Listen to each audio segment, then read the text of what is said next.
So many technical difficulties. Welcome back, everybody. It's time again for Word Balloon, the comic book conversation show. John Suntress here. I'm glad that the patient Word Balloon crowd is gathering to talk to my good friend and guest, Jeff Lemire. Welcome back to Word Balloon, Jeff. Hey, John. I'm glad to be here, man. It's always good. Thank you. Word Balloon is sponsored by The Legend of Kingdom Come, a fantastic documentary about Alex Ross's creation of Kingdom Come with Mark Waid. Next year, it's the 30th anniversary. There's going to be a special screening of the documentary coming to Chicago at the Music Box Theater May 10th, which coincides with Word Balloon's 20th anniversary, that exact date. Pretty cool. So Jeff's been a big part of Word Balloon all these years, man, going back to Essex County. Yeah, I was trying to, before we got on, I was trying to remember when we probably talked first, and it would have, probably like 2006, 7, something. So yeah, I think 6. I really think 6, Jeff. Yeah. Because it blew me away. And, and again, like I was telling you, man, you were kind enough to kind of get me up to date with everything that's happening with you, and really, really enjoying Black Hammer and the latest chapter.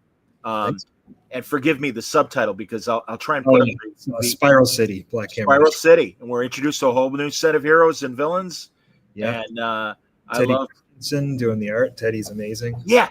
Jeff, honestly, I mean, I've always appreciated Teddy's art, but it really does complement your style, I think. And I don't know if he has modified it in any way for the specific story, but I don't remember his stuff looking in a similar vein to your stuff. You know, I think it was just, he's kind of been away from comics for a little while. He did a lot of stuff in the 90s, and then with, House of Secrets and even Transformers, right? Yeah, he did all kinds of stuff, and then did a lot of stuff with Steve Siegel. And then he kind of just got burnt out on comics, from what he told me, for a bit, and just took a break and was doing a lot of children's book illustration here in Denmark, where he lives. And I think maybe that's where the new style kind of evolved, out of doing some of that kind of illustration and then bringing it back to comics now. So yeah, it's been really fun. He's one of my favorite artists, so getting a chance to work with him has been great. Jeff, remind me who your original Black Hammer artist was. I know he had some health issues. Yeah, Dean Ormston. Yes, of course. How's he doing, man? He's great. Yeah, Dean's doing great. He's still working away on the new Black Hammer thing that we're doing. He's just wonderful. Just a little slow, but he's good. Yeah, it'll be. Well, that's good. No, that's great, man, and it's good to hear that he's coming back. So, oh wow, we already got comments, Jeff. Let me acknowledge some of the people here and everything. By the way, of course, he is Caesar of Rome, really enjoying both JSA and Absolute Flash. We'll be talking about that stuff, I promise you, everybody. So let's see. Here's it. All right. So and it's funny because we are talking about Jeff's creator's own stuff initially, but a question from Alex is, would you consider writing for Marvel again, maybe for the Ultimate Universe? No, I don't really have much interest right now in working with Marvel. I've always had a better relationship with DC creatively and everything, and I just feel more at home there with those characters in general too. So yeah, at the moment I'm not really looking to do that. It's been really fun being back at DC a little more as like one of the regular kind of writers there, doing the Absolute stuff with Scott and Jason and Kelly and Al and Dennis, and then doing JSA is sort of a dream book that I've wanted to do for a long time. So it's been really fun getting to do that. You're killing it on all that stuff, and we will get to it. But right now, of course, everybody, we're talking about what Jeff is doing with Black Hammer, where again, I love the fact that you keep finding these new ideas and new heroes for Black Hammer, man. And the Spiral City story is just fantastic, and I love Insector. Am I saying it right? And Conquistador. Yes. So really tongue twister action there for you. I love this, man. And oh god, Hell's Bells. Yeah, you got it, man. All right, excellent. Truly, these are great ideas. I mean, Insector, ew, but yeah, great. But that's the great thing about your stuff, Jeff. You always come with these bizarre ideas that are at the same time endearing and creepy. Yeah, that's my brand. It truly is. But this is a cool story, and really, Hell's Bells, kind of if the Hulk were Taylor Swift. Yeah, that's kind of it. It's like, yeah, I'd done a lot of Black Hammer stuff a couple years ago that was sort of, it kind of like the culmination of all the original characters and storylines I had been doing since the book launched. And then it felt like I needed to kind of swerve and do something a bit different tonally. And after that, so I kind of put all the old cast to rest for now anyway. And I thought it'd be fun. Insector and a couple of the other characters were sort of really minor characters in previous stories, but I thought they were kind of fan favorites. So it was fun to bring them to the spotlight. And yeah, just do something that was a little more politically driven too, commented on sort of some of the things going on in the world a bit more with the book. I thought was a good way to go. And yeah, it was really fun. And like I said, working with Teddy was such a dream. So yeah, that's a real fun series. And then Teddy and I are probably going to do some more stuff. I don't think it'll be Black Hammer related. We might do some new stuff together. So yeah, that's been a great relationship to kind of form throughout that project. That's excellent, man. Initially before I started reading, when I saw the cover, I'm like, oh, is that a gas mask? And it's like, no, that's an insect. And ew, again, but it's great. And I love Conquistador. Yes. Am I saying it right, Jeff? Yeah, he used to be like one of the prison guards at Spiral Asylum, and when the asylum's closed down, he's out of work and he's got to kind of go back to his roots. And it's yeah. So yeah, it's a combination of sort of politically driven stories, but also just that really kind of personal stuff that I love to do, family driven stories and about these characters. And yeah, it's been great. Kind of the same political interference that we saw in Watchmen back in the day in terms of the government. I was more influenced by John Byrne's Legends series for this one. Okay, sure. Because I was doing the thing I did in Black Hammer before this was sort of, well, not sort of, it was very inspired by Crisis on Infinite Earths. And of course, Legends came after Crisis. So I was thinking a lot about that, like how it was almost like a smaller scale Crisis, what John Byrne did. It was more this sort of anti-superhero, movement kind of sweeping through the population and stuff that he did then. And I thought that would be an interesting kind of inspiration or jumping off point for this. Very cool. Well, again, Teddy's art is just amazing. And 7 issues? Am I right? 7, yeah. And we're on 5 right now. I know 6. Yeah, I think 5. I think I just got my comps of 6. So yeah, we're getting there. Yeah. That's great, man. Well, again, and by the way, thank you for nudging Dark Horse because they put me back on the press list. Oh, nice. So and thank you, Dark Horse, because I love your books. I've been a longtime fan, and I'll be bugging you guys to talk to Richardson and maybe Shaban if Shaban would be willing to come on. And is Dan your editor? Yeah, he's been doing the Black Hammer pretty much since the start. Yeah, all the stuff. So yeah, he would be great to talk to. Yeah. Oh my God. Well, he's editing Bendis' stuff at Dark Horse, and then a lot of our friends. So that's great. Yeah. By the way, seriously, Jeff, and I'll say the same thing to Chip Zdarsky when I talk to him. Thank God that despite my government being the jerky moves that they've been making with your country, that you're still willing to talk to us Americans, because truly, man, it is embarrassing. And I'm saying it, kids. That's my editorial. Yeah, I mean, whatever. It's yeah. What to say about it? It sucks, but it's not an indictment on all Americans, obviously, just on a few. So no, I understand, but I'm wondering honestly for a moment, will that make you concerned about coming down for any? Well, I think I'm going to be careful with traveling for a bit just to kind of see how things play out. It just is what it is. Why give myself more trouble than I need to? So yeah. I'm still thinking of going to Comic-Con in July, but other than that, I don't really have any plans for US cons for the foreseeable future. Yeah, because it is a bit more of a risk and a hassle right now. So no, it's ridiculous, man. Truly though, all these new characters that are happening right now in Hammer, or at least even more focused, like on Conquistador and whomever. Spiral City is really this great story, and people need to jump on it, man. It's just outstanding. I'm digging it, really. No, thanks. Yeah, it feels like a really nice fresh start for the whole universe. So it's been really cool. Yeah, and that's the other thing. Truly, like you said, I mean, how many can you even count? How many different stories rather than making it cut the I issue? used to keep track of the different series, but now I don't remember. All right, no worries. There's been a lot. Yeah, I've done a lot. When did you start Black Hammer?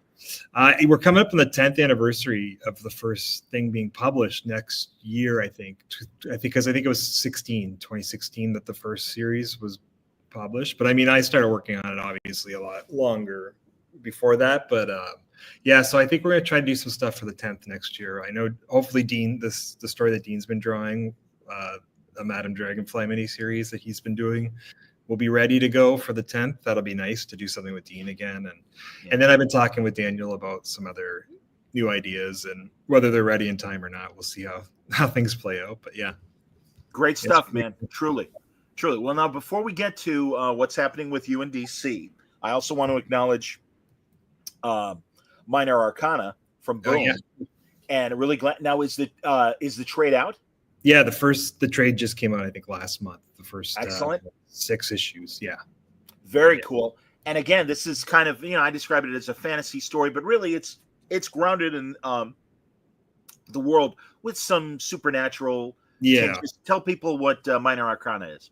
Yeah, I mean, it was kind of my love letter to, if Black Hammer was my love letter to superhero comics, Minor Arcana was kind of my love letter to all those great 90s Vertigo comics that I loved, So it was really inspired by my love of those, but also I had this idea when I was working on a couple of my previous books.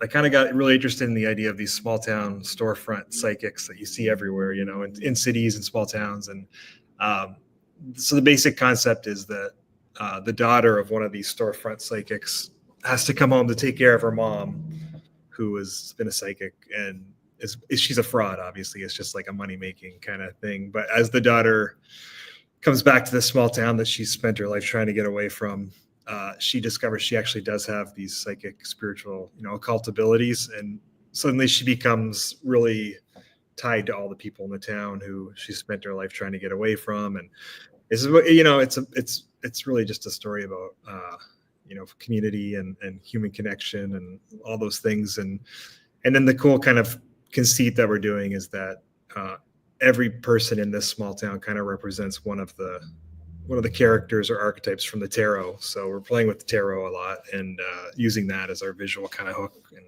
yeah, it's been a lot of fun.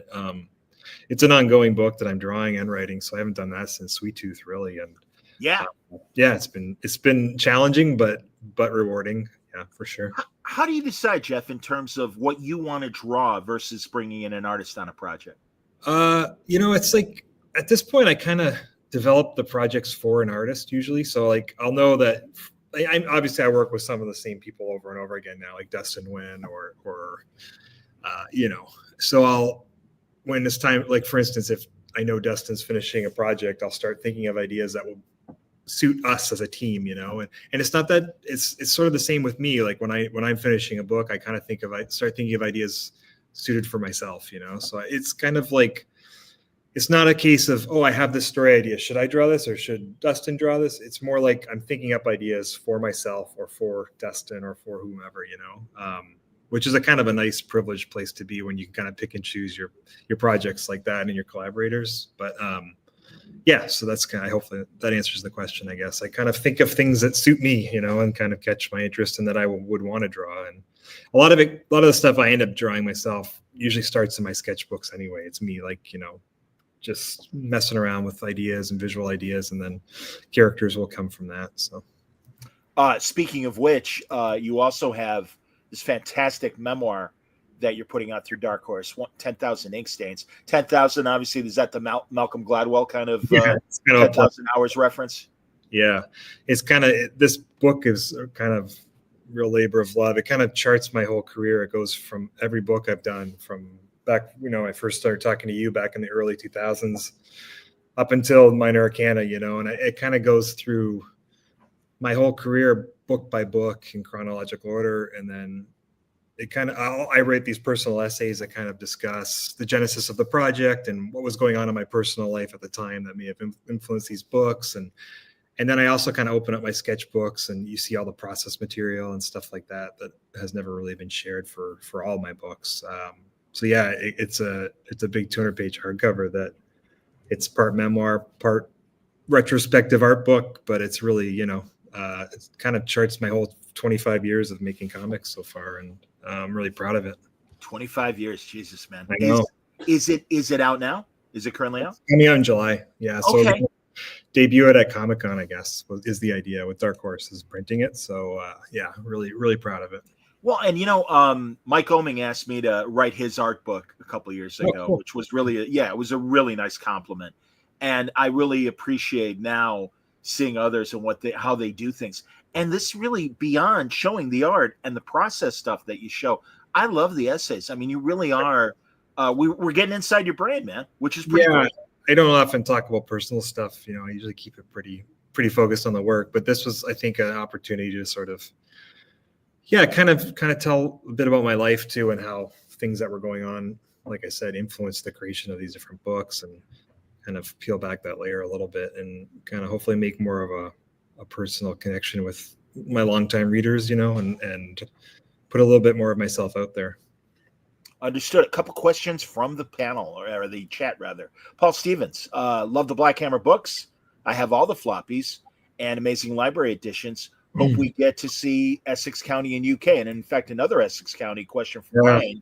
And I'm assuming this is, this is again, because now wasn't it Essex County no, I'm thinking of Sweet Tooth. Yeah. Sweet Tooth was on Netflix. Yeah, what is going on with Essex County? Essex, we made the Essex County TV show here in Canada back in 2022.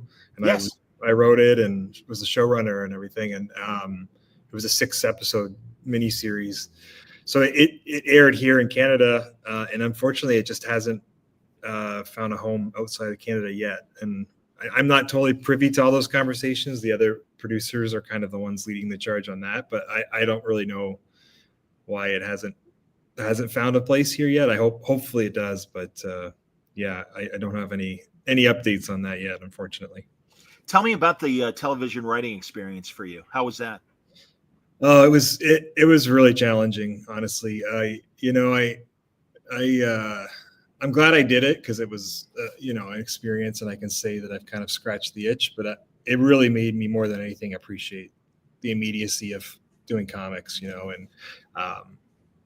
and how creative and free we are when making comics, where it's usually just me, maybe one editor and an artist. And between the three of us, we can kind of just get our ideas out there and into a reader's hand, in a few months. Where for Essex County, we were writing that show for 5 years before we started filming. And, we're writing and rewriting and and it gets kind of tedious, to be honest. And it's kind of creatively challenging to keep your, kind of creative center and focus through all these rewrites and all these notes from different factions. And it's very challenging. I don't know if every show is like that, but this one, it was a challenge. I'm kind of really happy just to be back doing comics again, to be honest. Might you, for instance, because it would seem to me Black Hammer would be a wonderful idea to adapt to television or film. Would that be something that you might hand off to other people, or would you, what kind of involvement would you want to make? We get on a project by project basis. The Black Hammer, there has been some stuff done with Black Hammer that I can't talk about, but I was working on that a bit the last couple of years, and who knows if it, how these things go. You never know if it's going to go or not. But I think my priorities are definitely focusing on the comics for the next couple of years, especially with Minor Arcana being something I'm drawing myself. That just takes a time dedication that is pretty intense. So I for the next, at least another year and a half, I'll probably be pretty focused on that. And then, you never say never, but it's nice to kind of take a break from the TV stuff, to be honest, right now. Before we leave TV, how's the reception been? I mean, what kind of feedback have you gotten for the shows? Yeah, it's been good. I mean, it's limited because was just a Canadian release so far. So, I would love to see it kind of get out there. But I think it was well received for the most part. I don't read reviews of anything that I do anymore. So I don't know. I trust other people when they tell me it was well received. But I'm proud of it. I think we did considering all the budgetary challenges we had and everything here shooting it, I think we did a good job and had a great cast, and it was a really cool experience being on set and producing it and all that stuff. So yeah, I'm proud of it. Well, going back to the '80s, I was a big SCTV fan, and really a lot of Canadian comedy. I love Ken Finkelman and everything he's done with the Newsroom and More Tears, things like that. I mean, but it's funny now with streaming, we are getting a lot more Canadian and even New Zealand product and Australian product and so many other, and also not only English speaking countries, but of course even foreign language countries. And I'm glad Sweet Tooth at least. That was international, right? With Netflix and everything? Yeah, that was a U.S. production. So, yeah, Robert Downey Jr.'s company made that. So, I don't think it was ever in danger of not being seen, thankfully, yeah. Wow, Chad, good callback, Chad. Love Underwater Welder. Absolutely, man. Yeah. Thanks. There's a whole chapter on that book in my memoir and lots of behind the scenes material for that book. So, thanks. Ryan. Good question, Ryan. How long are you planning to keep Black Hammer going? I wish there was a master plan, but there's really not. I think it's when I have a story that I really get excited about, I'll do it. But there's no sort of mandate. Like I don't have some kind of thing where I have to put out a book every year or have to, it's kind of just as things move me. I think it'll slow down a lot now. I think the first 5 or 6 years I was just, so it was all new and I was just coming out with new stuff all the time. And the idea of expanding it was so fun that I kind of went nuts with it and had fun doing that. But now it's kind of like, I'll probably just do one story at a time, and it'll be something I've really kind of fallen in love with and feel really adds to what I've done. And I'm not just throwing stuff out there just to keep it in print or whatever. I honestly could see, especially with these Spiral City characters, and of course with the originals as well. And you said that Dean is working on Lady Dragonfly? Madam Dragonfly, yeah. Madam Dragonfly, pardon me, man. But yeah, I would love to see another Inspector and Sector series or one shot, and same with all these characters. And that's what's great about, and I guess you did it in the previous arcs as well. But I really feel with Spiral City, we really are following these three characters in very major ways. Yeah. I that's a character that keeps coming back since he first appeared a few series ago. So I think he'll be back somewhere. Yeah. Kind of a Batman question, Rorschach kind of. Yeah, he's kind of like an old 1940s film Gumshoe, except he's a bug. And also like the framing of it as a fairy tale as well. Yeah, that was fun, and that was Teddy really. His only request when we started was to give him something every issue that was a little different from the regular panel to panel comic book storytelling, something he could try a different style with, So I came up with the framing sequences of kind of the storybook fairy tale thing that allowed him to kind of do that each issue. And I'm really glad we did because they look really cool the way he's doing those. Really, everybody. I mean, as always, if you're not reading Spiral City, it's another great Lemire Black Hammer story. But Teddy's art, it just, I can't explain it because it is very different from what Dean has done. Yeah. And, but again, it fits. And it fits your tone, Jeff. It really does. He's emotionally, we're really in sync with storytelling and stuff. So we've really hit it off well. I think it'll be one of those relationships like with Dustin or Andrea and all these my kind of frequent collaborators. I feel like Teddy's now kind of joined the ranks of one of my regular guys. So. Well, it's good to hear that we might get different things from you and Teddy as well in the future. Working on this now, so attaboy. That's great. David wants to know, I bought so many Black Hammer Omnibus digitally, and I love it. New fan question. I loved your Sentry series. Oh, thanks. How was your experience, and any chance you could write another Sentry series? That was, it was really fun. Tom Brevoort was kind of the one who set that Sentry series up. There was a point where I was writing so much stuff, it's hard to remember when and how I did that. But I did really enjoy doing that Sentry book. And I think it was intended to be a bit longer. I think I had an outline for 12 issues that I could probably dig up. But I got really busy. And I think some of the Essex County TV show stuff started to really happen right as I got into that writing that book. So something had to give on my schedule, and I kind of stepped away after the 6-issue run on that. But yeah, it was fun. I liked doing that book. It was cool. Are they doing any sort of Thunderbolts premiere in Canada where you'd be able to go or anything? I haven't heard anything. Yeah. All right. Well, you're gonna have to spend your $10 or who am I kidding? Spend your $20. How much are movies by you now, man? I don't know. I haven't gone A lot. I'm going to see the Minecraft movie tomorrow, so I'll find out. But yeah, Really? That's great. So your kids are into Minecraft, obviously. Yeah. Yeah, I mean, they're expensive. Obviously, I think they're like get close to $30 or something. Now at this point, isn't it? Like Per ticket? Something like that. 15. Wow. Because truly, in Chicago, it's just under $20. Yeah, that's probably about right. Okay. Yeah. I don't know if well, after the tariffs, I'm sure it'll be more fucking money, which Jesus. I'm telling you, man, it's truly we're all going nuts here. Oh, Gianni, this is cool. Love minor Arcana. Oh, thanks, buddy. Red issue 6 just came out yesterday, and I'm drawing issue 11 right now, so I'm ahead of the curve. So that's good. And obviously, and I guess truly, I was about to ask, but given that Inkstains is really kind of this not only memoir but sketchbook, are you able to get into your DC and Marvel work in this book, or does I was allowed to? Yes, yeah, we got some permission to talk about that stuff. So yeah, there's chapters on all my kind of my involvement in the New 52 development, and there's stuff about Moon Knight, and all that stuff's in there. There's not as much artwork showing for that stuff, of course, because I didn't draw those books, but sure. There's definitely essays about that stuff, and I get into it. Yeah. Excellent, man. Well, again, I've only had a cursory look at it, but I really am looking forward to diving into it. Yeah. And it's a good excuse to get you back, maybe when the announcements come post San Diego, sure, to talk some more and stuff. But are you psyched to see Thunderbolts? I mean, how do you regard a character like Sentry that you had a chance to play with, and are you interested in obviously seeing it, and what they do with him? Not really. Yeah, I mean, I don't know. It feels like such a different thing, the movies and TV shows to me. We're so oversaturated with them too. I feel like that I kind of lost, like seeing the first few when they were first coming out was super cool. It's like, oh, this is all the stuff I loved as a kid come to life on screen. But once that novelty wears off, after the third Avengers or whatever, I'm not as into it now.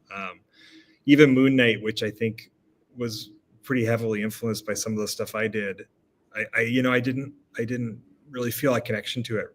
I just feel like it's this whole other thing. And so, yeah, it's not something I get too excited about, the movies and TV stuff. I love the comics. And oh, sure. Everyone says that I love the comics and not the films, but I don't have much interest in it.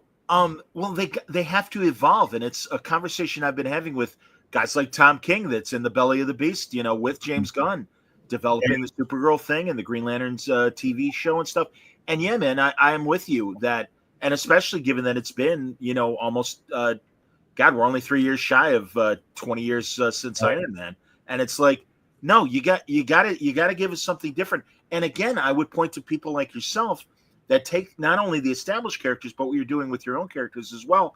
And we're getting different stories, very little, but it seems to slightly start opening up with different ideas other than Origin and Act 3 big CGI thing that Hero has to fight. I think just like anything in the superhero films, are probably kind of went through some growing pains, like you're saying. In the last, they had that, the great first wave of all the Marvel stuff that kind of built towards Infinity War, which was all lots of fantastic stuff, and then I think there was some middle year growing pains there where they're trying to figure out what the next phase is, I think like what Tom's doing on Green Lantern and with Damon, it sounds amazing. And so I think there's going to be some really great stuff coming, but we'll see. I don't know.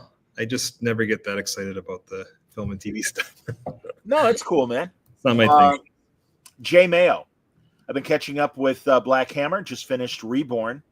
I love how the series evolved. How has the story changed from conception, and how have the other artists and because you did have other writers kind of come in on one of the I did have some other writers. So the whole thing was, like I said, there was no master plan. I started off doing Black Hammer. It was just going to be the one story with me and Dean, and it was five or six superheroes who were exiled from their universe and trapped on this small town and a farm. That was Black Hammer. And then things kind of just evolved. Like Dean got sick for a while, so I had to bring in a fill-in artist. and in my mind, I was like, well, I don't want someone else drawing that farm story because that's Dean's thing. So I had to come up with little side stories set in the universe for the other artists. And once I did that once, it just opened the door and things.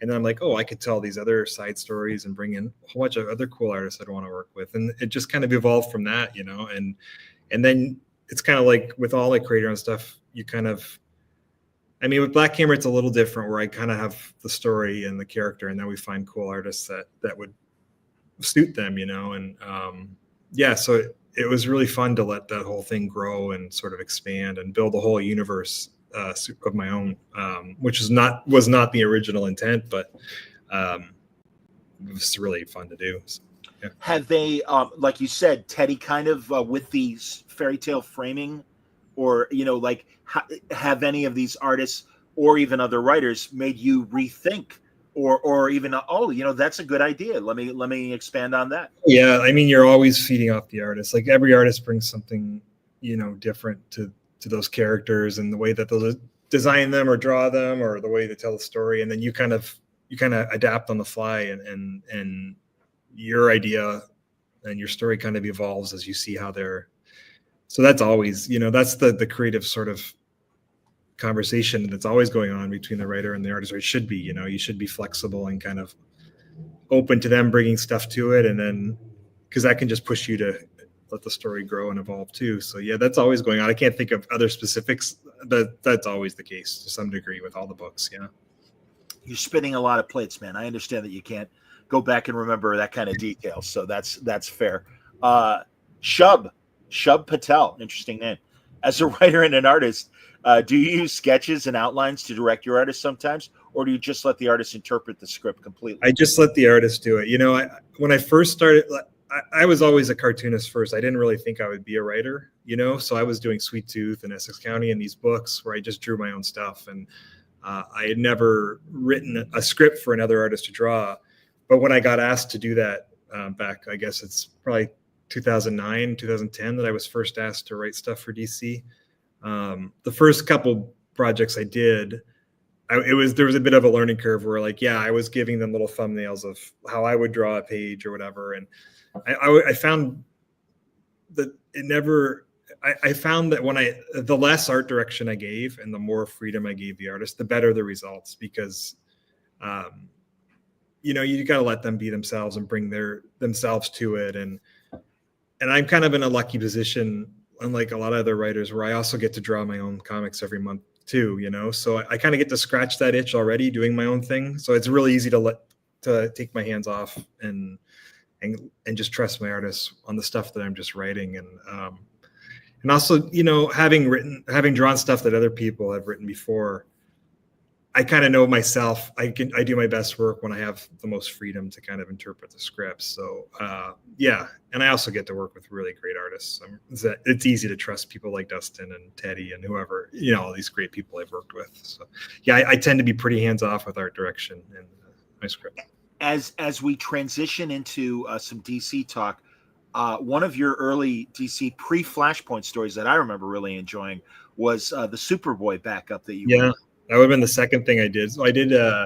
Tell me the other ones, man. The Atom as a backup in Adventure Comics with Mahmoud Ashrar, and then I did Superboy was an ongoing, so that wasn't backup. It was like its own 11. I think I did 11 issues before the New 52 came and stopped it, and then I swerved off and did Animal Man and all that stuff. So those were like my first two DC things. Those Superboy and the Atom. They were great, and also, well, first of all, here again, I want to acknowledge, because we're getting great questions here, man. Let's see. There were questions about, here it is, King of New York. Loved the Joker Killer Smile and Batman Smile Killer from a few years back. Do you think you might do more one-shots to those again? I would love to do. I love doing those kind of shorter Black Label DC things. It seems to be at the moment they're looking for slightly longer stories. It must just be what the market is dictating. So I know I had pitched a Batman thing with Teddy Christensen actually, but it was a bit short, and they're like, it's a great one shot, but we don't we need it to be a bit longer. So yeah, I mean, I'm open to it. We'll see if the need is there and the want is there. I would be up for doing those. Those are really fun to kind of get your hands on certain characters and just tell like a done in one really cool story like we got to do with Joker. Well, I transitioning to JSA, but before we get to that, during the New 52, they wiped out the idea that the JSA came from the Golden Age, and you had your Frankenstein and kind of Monster Squad that kind of filled that void as far as what the, So, and I remember talking to him, I'm like, oh man, I'm like, hey, listen, I love the idea. It's cool. But I'm like, I mean, I appreciated the idea behind the New Earth 2, but I'm like, oh, I was never into it. I mean, that was, I hear you, man. What made DC special to me as a kid reading it was the generational aspect of the universe was always my favorite part of DC, and the Earth 2 stuff, like that there were these different Earths with these different incarnations of the heroes, which now it's become kind of commonplace with the multiverse and like is in everything now. But back, it was really cool as a kid when that was sort of the only version of that was out there. I always loved the Earth 2 characters so much. I used to read all the George Perez JLA, JSA crossover stuff. And then of course they were really prominent in Crisis and everything. So I love those characters. I always loved the costume designs, and I always loved, Jay Garrick and Alan Scott and Ted Grant and all these guys really I have a soft spot for them. So, obviously in the New 52, there just wasn't that aspect was taken away from the DC universe, which I felt was a loss. I felt like, I know they were trying to do something new, and I get it, but I always felt we lost something there. And so when they came back again, I was really happy as a fan. And then when I got to, now that I get to write the book, it's sort of a dream come true. There was another point a few years ago where I almost got my hands on them and it didn't work out. So this was really great. And I really wanted to do something that felt, in a way, I wanted to let the characters and their history and their importance to the DC universe be what drove the project, not my personal style or whatever, So I really wanted to do something that felt like a classic superhero comic, like the stuff I read when I was a kid. And in a lot of ways, I really wanted to feel like a continuation of, Jeff's JSA 2, because I think that was the most rich and sort of layered version of the story. He did a really long run on the book, in the early 2000s up until Infinite Crisis or whenever he, that big run that he did, I loved that stuff. And he really had that sort of family generational aspect going. And so I wanted to capture some of that and also, so it's a really challenging book. I think there's so many characters, so it's hard to give them all their due, so it's a lot to balance. And, but it's been a good challenge and one that obviously I take pretty seriously, because I do think those characters are really important to the history of the company, but also to superheroes comics in general. And I feel like, getting a chance to kind of continue that legacy is a privilege, and I don't want to waste it. So I'm really putting a lot into it. And I'm really proud of what we've done. And I knowing what we're going to be doing next with that series, I can't wait for fans to see what's coming next, because it's going to be a little different and really cool. Justice Society is part of the DC All In initiative. And I know too, especially not only reading, but talking to people like Mark Waid and what he's doing with Justice League Unlimited. And how much do you coordinate with, like, even Mark specifically? Yeah, me and Mark have talked quite a bit, because he started on JLU right around the time that I was doing this. So, and we, you have, at some point we got to do JSA, JLA crossover. It's just, it has to be done. We're talking about that and when that might happen. So Mark and I have talked a lot about that. We're trying to, I feel like one thing that kind of got lost somewhere in the last decade was this sense of like a cohesive DC universe in a way. Like, it felt like there were little fiefdoms, and they were all kind of separate. And I loved, in the early 2000s when I was reading as a fan, how it did feel like a universe where things were coordinated and working towards a bigger story. And it feels like we've really gotten back to doing that, both in the main universe, but also now with the Absolute universe. Like, we have a conference call every week, the 5-6 writers, and we're plotting that whole universe out together quite far ahead, and we have a plan, and that'll show in the stories. The plan, I think readers they can tell when you have a plan and when you're just winging it, and so it's been really fun to be back there and kind of helping to build some of that stuff again. Well, mentioning the Absolute Universe, you're doing Absolute Flash, and interesting that you've chosen Wally. But before we get to the specifics, how were you invited to join? Were there characters in mind that they had? Did you come to them and go, "Well, I got a Flash idea"? So how did all that happen? Yeah, it was really just Scott. Scott Snyder and I go way back because going back to what we were discussing with Adam and Superboy, that would have been 2009, 2010. So Scott and I were both Vertigo writers. Scott was doing American Vampire, and I was doing Sweet Tooth. Plus, you're doing Animal Man and him doing Swamp Thing. Yeah, but even before that, we were just doing those two. Excuse me. And Dan and Jeff were kind of running DC then, and they, I think, either on the same day or the same week, they asked Scott and me if we'd like to do something in DC proper. So our careers kind of really mirrored. Like we got really close as these two kind of outsiders coming in. We relied on each other a lot back then.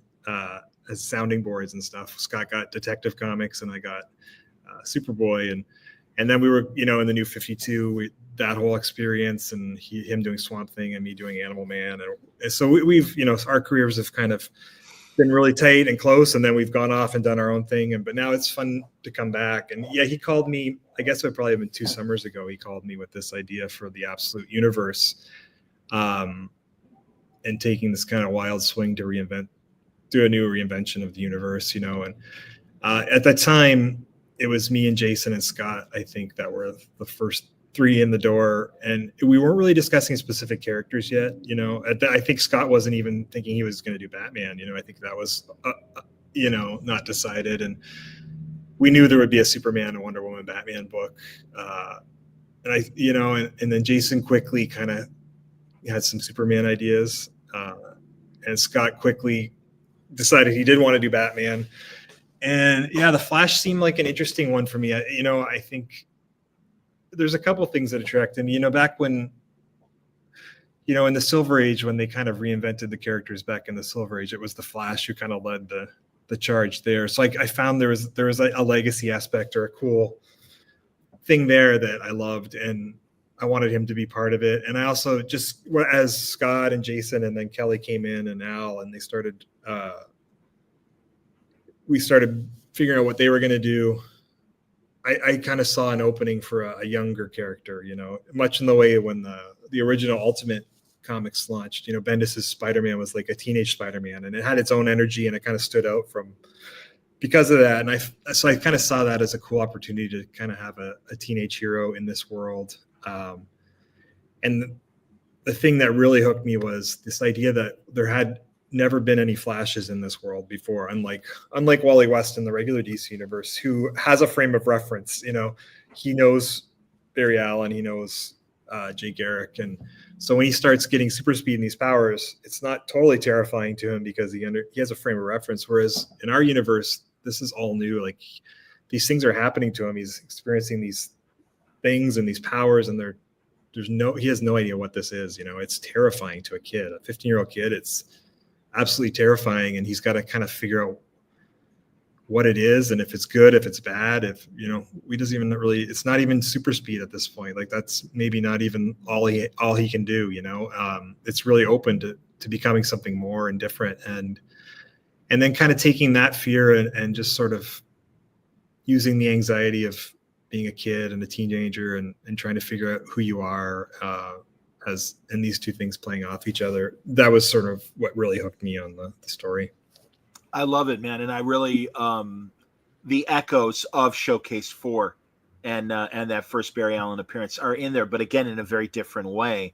Mm-hmm. And also I gotta be honest, I wasn't, and with no real dislike, but when Wolfman and Perez were doing Titans and everything, and we were getting into Wally there, I don't know. I wasn't feeling it. But then when Crisis happened and Wally became the Flash, I feel like he came to his own then, for sure. Yeah, and I was reading William Messers-Loeb and Mike Barron and guys like that, and it's like, okay, this is cool. And then of course all the great stuff in the 90s and what Wade did with them and Grant Morrison and Mark Miller. Yeah. And so it is interesting. And again, you're fine. it's sometimes you just kind of feel like, well, what else can be said about a character? And I think what the great thing is with the Absolute, obviously, with what all you guys are doing is, oh, no, there's new ideas. And also just the reception. And I'm so glad that this is being so warmly received. Yeah, it's crazy.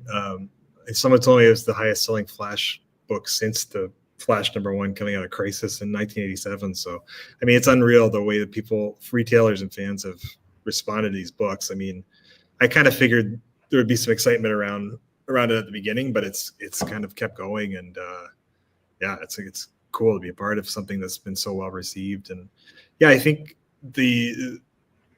whatever Scott tapped into, it seems there really is a chance to kind of reinvent these characters in a meaningful way and kind of tell some new kinds of stories with these concepts that I think are surprising us as we do them and surprising readers. So it's been a really rewarding job for sure.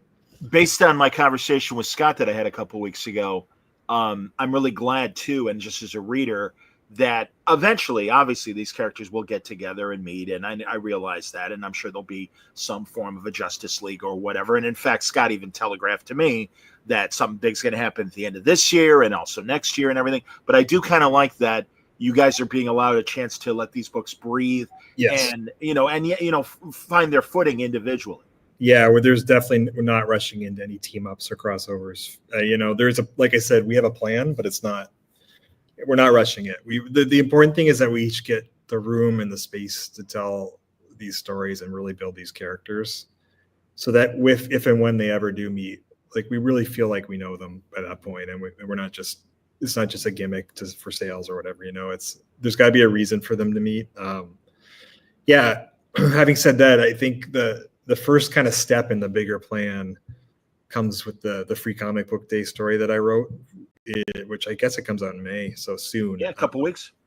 And I mean, I wrote it, but we all sort of plotted it together, and that sort of starts to sow the seeds of a more cohesive storyline in the background. So I think that's a really important thing for fans, and fans who know the Flash's history and know the Flash's sort of traditional role and sort of crossing over between worlds and the two Flashes meeting and things. Will find we've done something really fun with that story. So.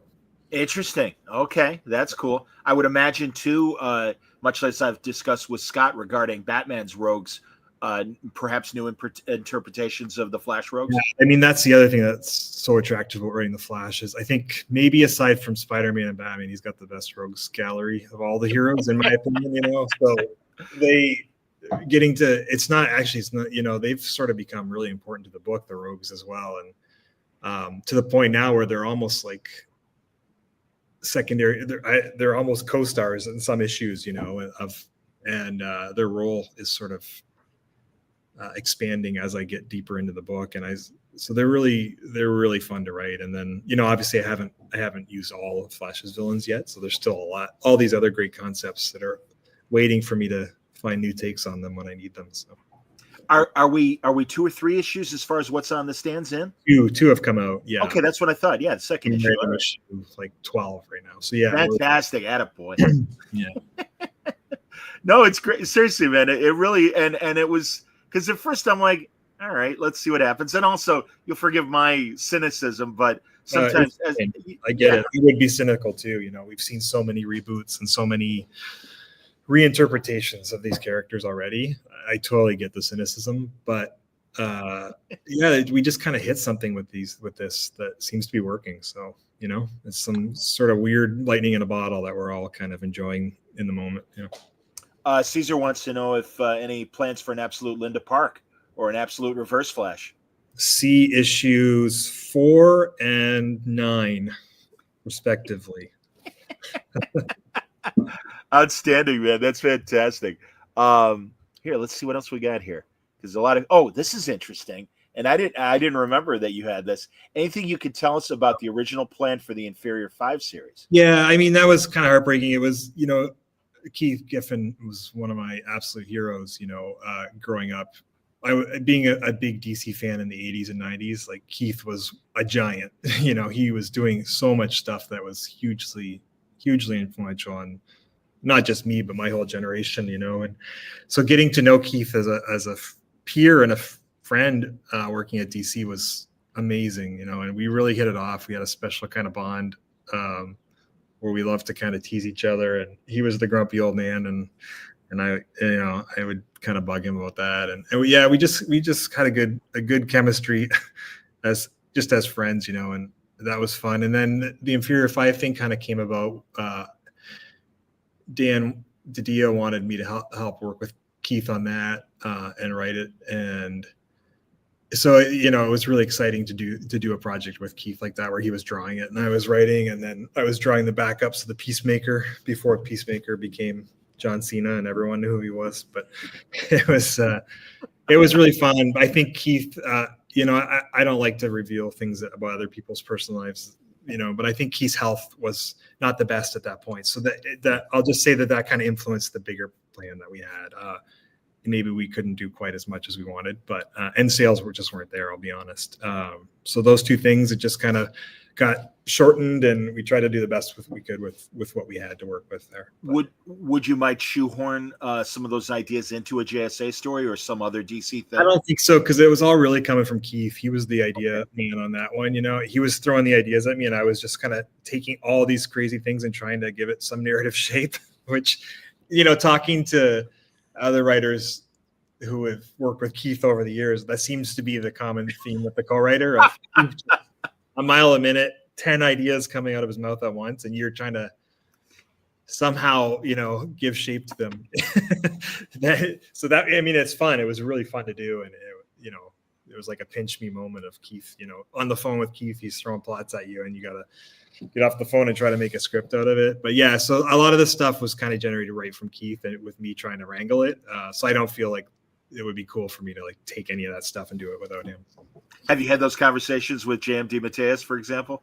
I haven't directly, but I've read enough interviews with JM to know that I like when he would say things about working with Keith, it just, I get it. It was like Keith would be, so we did, just to give you an example, we do a phone.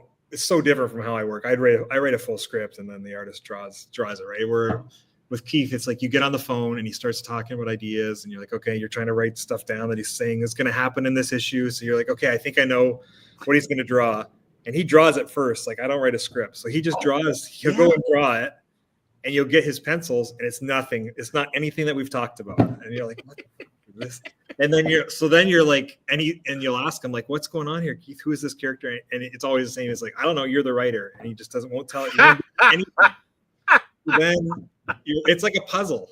It was crazy. And I'm like, okay, well, I got to somehow make sense of this stuff where I don't even know who these characters are or what's going on, and write dialogue and everything. And then you do that. And then he kind of sees what you've done with it. And then that influences what he draws next. And I mean, it's a crazy fun process. It was really cool to get to do that with someone that sort of seemed old school. I'm sure that's more like how it used to be back in the day, right? Where the writers and the artists would just get on the phone and talk, and then Jack Kirby would go draw something and then Stan would put dialogue to it, or whoever. It felt kind of like more old school in that way. And at first really uncomfortable for me because I'm such a control freak, but then once you kind of you let go and just let Keith do his thing, it was cool. Yeah. That's amazing, man. No, and really, even as a journalist, if you'll pardon the expression, trying to wrangle Keith to sit down for a conversation. My buddy Vanita Rogers told me, she's like, you're just going to have to call him. And if he's home, be ready to record because that's what it's going to be. And that's exactly what it was. We had a great conversation in 2006 or 7. And after that, I'd see him at a couple of conventions. He's like, nah, we did it. I don't need to do it again. I'm like, all right, man, it's cool. No problem. Thank you for the one, Keith will always be honest with you, like speaks his mind, and you kind of respect it. Yeah, he was the best. 100%, man. I felt bad for him because it really seemed like cons were almost a drudgery that like maybe DC's like, come on. Yeah, but I don't know how much of that is put on either because he would act like he hates them and he hates being there, but he keeps going to them. So you know what I mean? It's like, I don't know, Keith, do you really hate them or do you just is that part of the shtick of Keith Giffen where I think a little bit of both probably. But, understood. King of New York, once again. I may be getting ahead of myself here, but do you think the Robin and Batman series can continue after the current one for all the Robins? Yeah, I mean, it would be cool to do a trilogy where we did Tim Drake next, because we did Dick Grayson, and then Jason Todd comes out in July, I think, or June. Okay. And then Dustin and I are going to do a new create our own book next. So it won't be anything imminent, but there's always that talk of, well, it would be cool to have it as like the three Robins. I don't think we would do Damien because I feel like that's more like Grant's thing and it's like a little more modern. But doing the three original Robins as a trilogy could be really fun, I think, if we find the time. And I know Dustin always eventually wants to go back to Gotham for a while, so I'm sure it might happen. But yeah, we just started working on our next big create our own book, so that's our next project. Very cool. Let's see here. Tak loves art. The GIF is my all-time favorite. Top Me 5. too, man. Yeah, I got so much Keith artwork here in my studio. I think I have like 9 pages of Keith art hanging around me all the time. He's always an inspiration to me too. Ryan asks, did you guys see the new DC Finest collection of Peacemaker comics? It spans from Charlton to his Eclipse appearance in the 90s. No, I haven't, but yeah, when I did the Peacemaker stuff at the end of Inferior 5, like he was not in the pop cultural conversation yet. Like I had no idea that they were going to do stuff with him, James Gunn or whatever. And finding back issues and stuff featuring was hard. Like, he had that series in I guess it would have been the 80s. I think. The Kupperberg series. Sure. Yeah. And then the Charlton stuff, I found some reprints of that, but yeah, it was a lot harder to find the material back then for sure. Let's see here. I'm looking through because I missed a couple of these. Caesar. Any plans for JSA members who aren't currently on the team, like Mr. Terrific, Power Girl, Stargirl? See issue 12. Attaboy. Who have you been really kind of focusing in on JSA as far as? I mean, it changes from issue to issue, but I think it's such a big cast that I've separated the team into smaller stories a bit, and so that you can kind of do these smaller stories focused on 1 or 2 characters for now. And eventually, obviously, this is all going to come together. Like I said, see issue 12, Caesar, but where these storylines finally all converge. But yeah, I mean, I've really been digging Jade and Obsidian, kind of playing with them. That whole Infinity Inc. kind of thing going on in the book has been really fun. The Beth Chapel, Dr. Midnight, has been a surprisingly fun character to write. She wasn't originally like one of my favorites, but she became that. Yeah, and I'm a sucker for whatever reason. I've always loved Hourman, so I love writing Hourman. And is that Rick or Rex? It's the son. It's I always confuse them. It's Rick. Yeah. And then, I mean, Jay and Alan and Ted, the original guys, they're obviously like the best, right? And then issue 8 coming up, I should say, we're doing like a Times Past. You know how James Robinson would do that. So it's like, love that. Oh, that's great, man. Yeah, go back to the 40s. So, I mean, the first storyline that we're doing obviously is a modern storyline set in the present day DC. But if you're doing the Justice Society, it seems like a shame not to explore the history. So we're going to start alternating more between stories set in the past and the present and have them play off each other. And we're doing a great issue 8 is a great World War II story where I get to write like the Rex, Dr. Our Man, and Charles McNider, and all these characters, and that was really fun. An artist named Gavin Goodry drew it, and he's really great. And then Gavin and I are gonna, after this and first big storyline, we're gonna get back together and do another story set in the past. So that's been cool now to start to play with. Like, that's great. Revealing untold stories from the past with the JSA is half the fun. So. Beyond what James Robinson and Paul Smith, who did the Golden Age, I love the idea that kind of an Un-American Activities Committee forced the JSA to disband post-World War II. And it is, I think, maybe that fear period, but also even that post making them disband period would be interesting beyond the World War II stories. Yeah. For those other decades. I have stuff before that and also stuff after that. So yeah, exploring the JSA in the 1960s was something I'm really interested in. Where technically there was not a JSA because it was disbanded, but that doesn't mean there wasn't a secret JSA, which we're working on some cool stories with that. yeah, it's been really fun to do that stuff. And I know Mark Waid, part of coordinating with Mark is he's doing the new history of the DC universe, which is going to really lay down that foundation of the JSA again. So it'll be all set in stone again and kind of back to what we loved. And those are those the kind of discussions you're having regarding the JSA with Mark to inform that history of the DC universe? A little bit, yeah. I mean, yeah, definitely. There's been some back and forth. Yeah. That's cool, man. Fantastic. Yeah. Spider. Hi, John and Jeff. Love your comics, Jeff. My question is, what are your favorite Flash comics? Favorite Flash? I mean, I grew up in the 80s, so my favorite Flash stuff was Carmine Infantino and Carrie Bates back in the 80s. I love that stuff, you know. The Trial of the Flash and all that stuff. I love that stuff. And then I did love his stuff in Teen Titans with Perez and Wolfman, and I loved Coming Out of Crisis when they launched I guess who was the original writer? It wasn't Messon or Loebs. It was Barron. It was Mike Barron. Mike Barron. Yeah. So like I really like the first few years of that run a lot. And then the Mark Waid stuff I think is pretty iconic, to be honest. Yeah. That's great. And do you talk to Mark about Flash? I mean, obviously it's we never did, honestly. Yeah, it's funny that we didn't talk about Flash. We just didn't. Yeah, we were too busy talking about JSA and JLA, and we never got around to talking Flash. But yeah, we haven't. Well, again, it is a different take. So I mean, with echoes of what's come before, but no, it's sure, yeah. Yeah, no, that's fantastic, man. And I'm so with you again. Yeah, when Barron first took it over, that was great. And Carrie Bates, let me tell you, I truly, going back to before I was 10 years old, I was a Carrie Bates fan.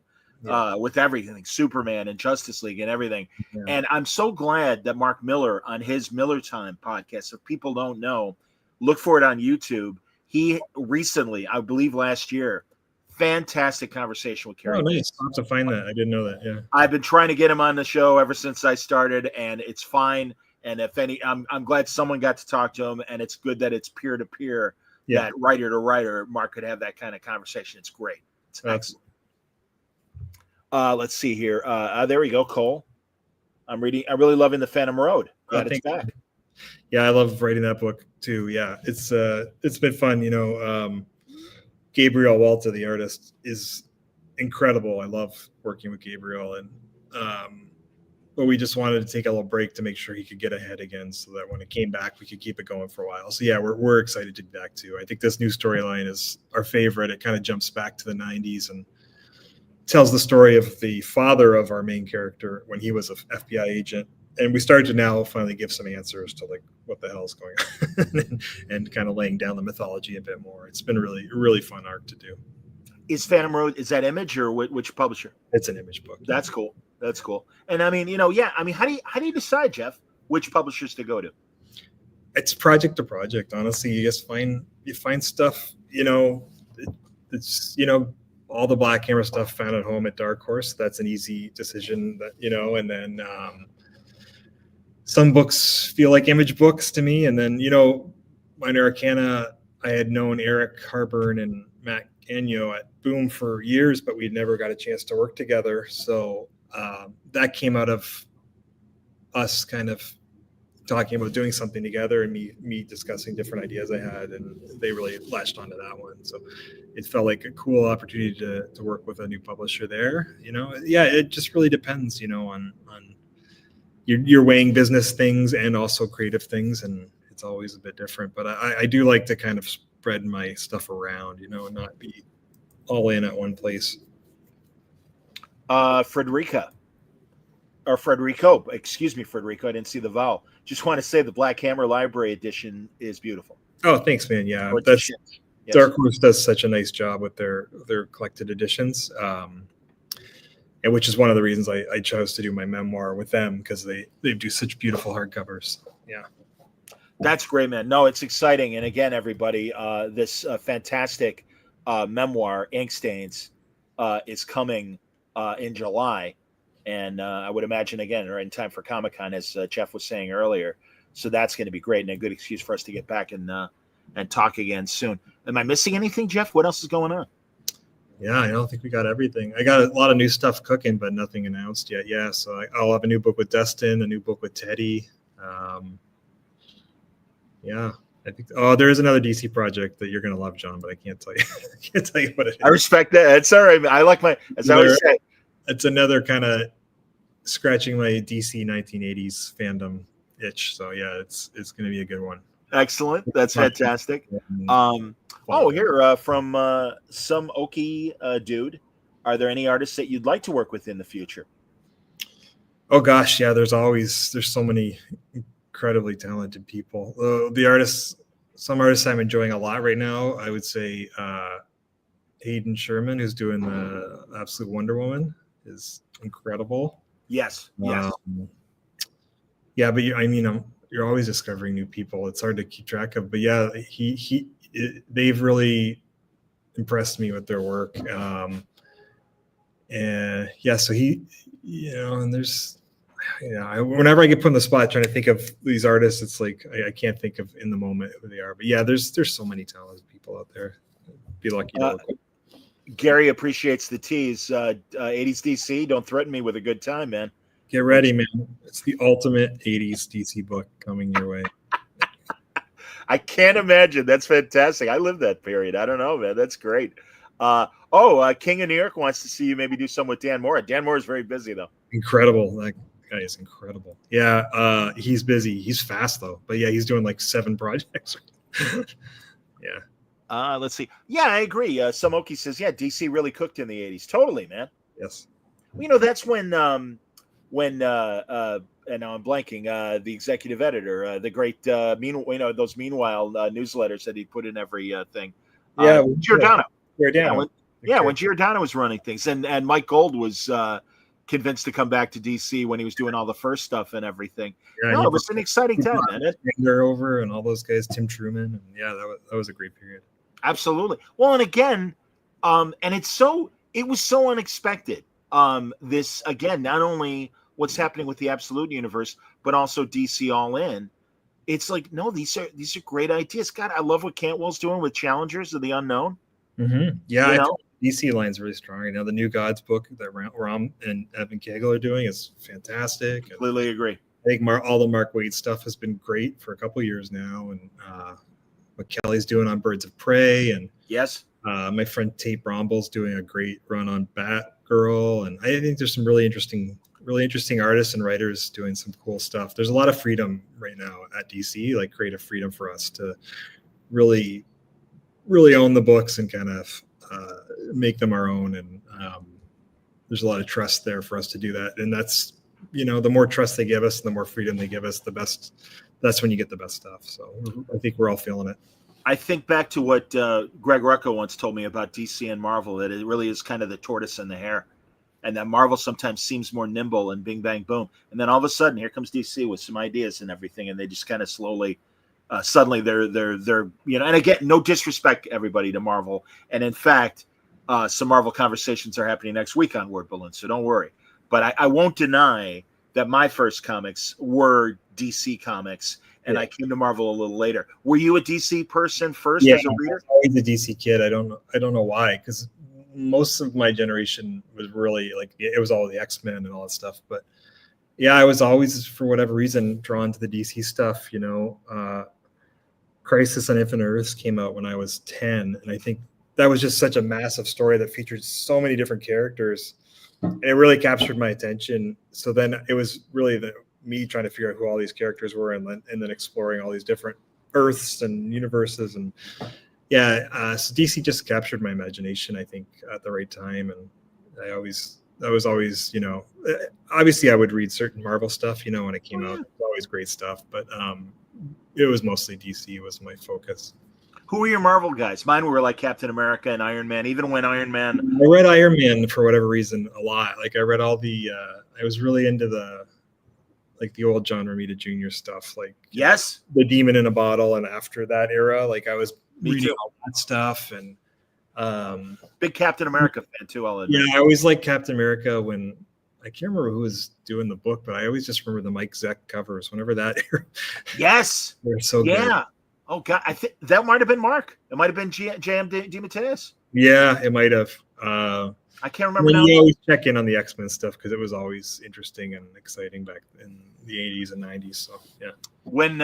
John's always appreciated this. I'm like, in the 70s, there was an X-Men door and there was a DC door, and I went into the Legion door. Yes. And I went to the Legion of Superheroes door, and I'm like, I respect the X-Men, but in fact, I got to do my homework because Hickman and Claremont will be at Terrificon in Connecticut, and I'm expected to do the panel. So I'm going to be doing, and thank God for our Marvel Unlimited, because I really will catch up on that stuff. But I do, and really, also what's happening with the Ultimate Universe in Marvel right now is intriguing, and also in the regular books. I'm excited. I forget who's taking over Cap. Chip. Of course Chip is. Yes. He's doing Captain America, and I'm doing Justice Society of America. As Canada is slowly infiltrating your whole childhood. We're for it, son. Don't worry about it. Again, you guys had me at SCTV. I mean, it's like, no, my northern brothers. I am absolutely interested. And again, I mean, it's obviously North America is North America until Trump decides to change the name to it in some way. But but even more so, some of the Europeans that have had a chance to work with American heroes, they find a different way. They find a different angle and stuff. I always felt that way about James Robinson, Yeah, for sure. Agreed. Yeah, I mean, it's always nice to have new voices coming in with a slightly different perspective on all these characters. So. King of New York says, loved your Moon Knight run. I feel like you nailed psychological stories in an exciting way every time. Yeah, I would say that in general, Jeff. I really think you get into the heads of a lot of your characters. Yeah, thanks. I think Moon Knight was my most successful Marvel project. I'm really proud of that one. So thank you. That's great, man. Well, again, I don't want to keep you. I mean, we've been having a good conversation, but you know me. Sometimes I'll let it go 2 hours, and I know you don't have that kind of time. That's good. We can always do part 2 sometime in the summer or something. So. Yeah, man. Like I said, post San Diego, it'll be a good chance to really get into Ink Stains, which is coming out in July. Yeah. And again, everybody knows and is loving what you're doing at DC right now with absolutely with Absolute Flash and JSA and the one shots for Robin and but also let's not forget, folks, from Dark Horse, Black Hammer, Spiral City, kicking ass. 2 more issues to come, but it's great. And at Boom, Minor Arcana, a fantastic story that again gets into characters and is not only because you drew it, but it is kind of a spiritual sister to Sweet Tooth in a lot of ways. Yeah, it definitely feels like it's a nice continuation of Royal City and all that other stuff I've done. So yeah, I'm really proud of that one too. Way to go, man! And seriously, as always, and truly, man, these 19 years that we've been talking of my 20 years, it really, it means a lot that you come back. Oh, man, thanks. You're one of the first people to interview me or show interest in my stuff, so I always appreciate it. I saw the difference in the most positive ways, Jeff, and you intrigued me from day one with Essex County, and you continue to. So great work. Thank you and continued success as always. Thanks, John. Thanks everybody for watching. Yes, and thanks everyone in the chat. Don't forget again, because I missed the commercials because of all my bugginess with my computer. But Word Berlin is brought to you by The Legend of Kingdom Come. We're going to have a screening of Kingdom Come on May 10th at the Music Box Theater here in Chicago. That's going to be a lot of fun. And like I said, I feel like I've been neglecting Marvel for a couple weeks. Don't worry. Marvel Conversations coming next week. And a lot more here on Word Balloon. Thanks for watching. Thanks for listening. Until next time, stay safe, stay happy, stay healthy.